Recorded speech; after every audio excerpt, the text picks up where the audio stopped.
Hi, I'm Karen Friedman. If you've held a few jobs in your lifetime, then you probably have dealt with a couple of difficult bosses. And if you've read any of the studies, then you might realize the number one reason for dissatisfied employees and low morale is not the job, but it's the boss. And the number one reason that people leave jobs is not because of bad jobs, it's because of bad bosses.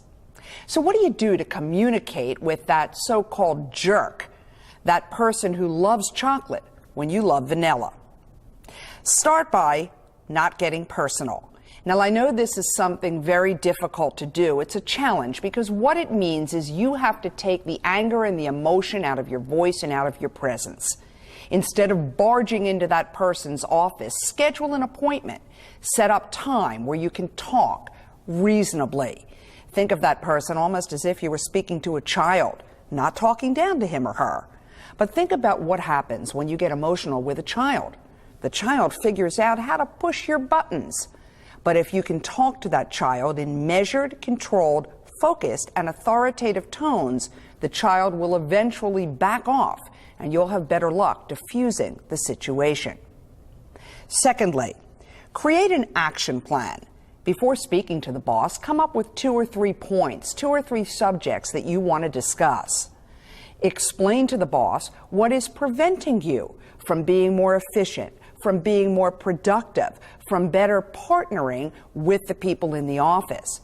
Don't blame him or her, but help them understand what it is they might be able to do, how they can communicate differently so you are more productive and efficient for them.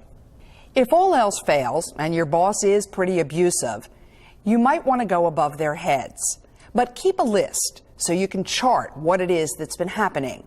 And if you do have to go, for example, to an HR person, don't walk into the office and say, I hate my boss is abusive because he or she yells at me.